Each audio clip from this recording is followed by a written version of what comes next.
into a lot of problems whenever we were building this because we didn't really have a tutorial to go off of.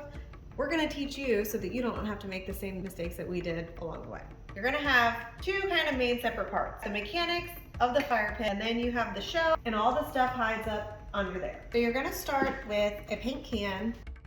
Drill holes 1 inch from the bottom of the paint can. Cut the lip off the paint can lid so it can fit inside the can. Next, straighten 4 pipe straps and drill holes in the lid to mount them. These will be the raised supports for your 12-volt halogen bulbs to keep them from getting wet.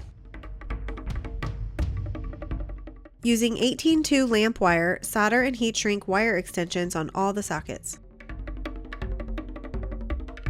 Use a Tupperware. Ours is 9 by 6 inches by 9 by 6 inches and I think 4.75 deep. Cut a hole the size of the paint can in the top of your Tupperware lid. And whenever you're taping your paint can to your Tupperware lid, make sure that it is about 1 inch off the bottom of the Tupperware.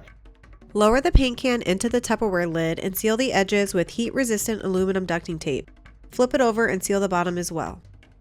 With the paint can upright, drill a hole above the lid to pull all the extended wires through. The wires are attached to a 110 volt to 12 volt halogen transformer.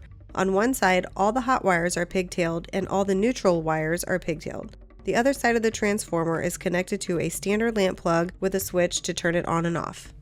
That's going into a Tupperware. The Tupperware is just here to sort of waterproof stuff when it's all outside because there's a lot of electronics and this is obviously not the code. So nobody should probably build this, but We did. we did it.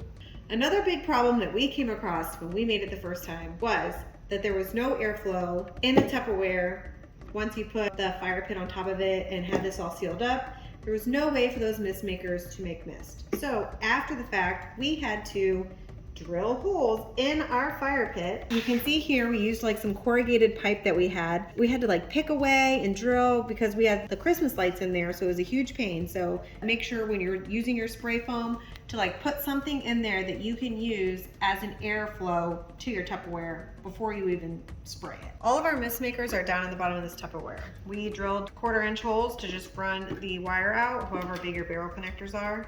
So we've got 3 of our mist maker wires, and these are all connected to a pigtail, just a 3-to-1 barrel connector. And then we also run that into our Tupperware here to keep everything safe. And then all of our plugs run out the opposite side. One of the mistakes that we made the first time was we had no drain hole, so we had to drill one after the fact. Drill a hole, put a little rubber stopper in there. That way when you're done with it, you can just unplug this and drain the whole thing because it's gonna get rusty. This will have about like 2 inches of water in it, enough to cover the mist maker and enough to make enough mist.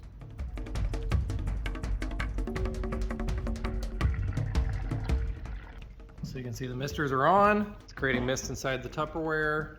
It's going into here, but it's not being pulled out. So we're gonna turn the heat on. Boom.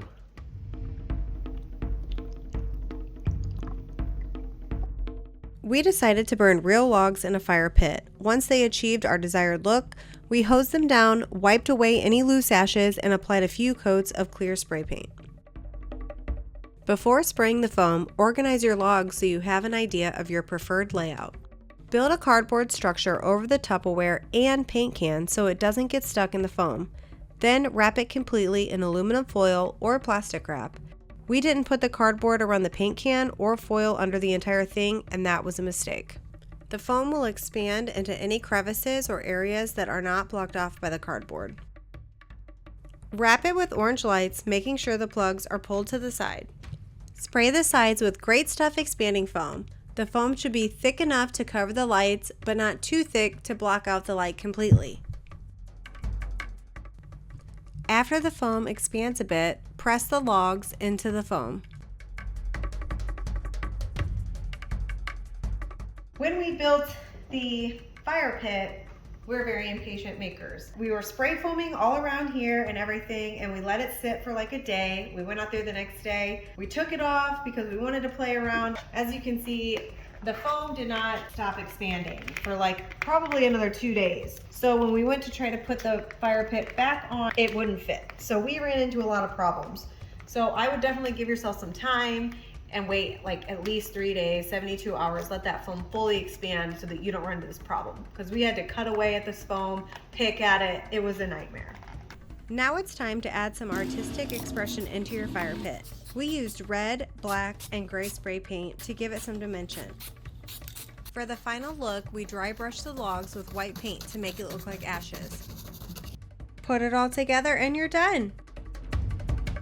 Happy haunting! Don't forget to follow us.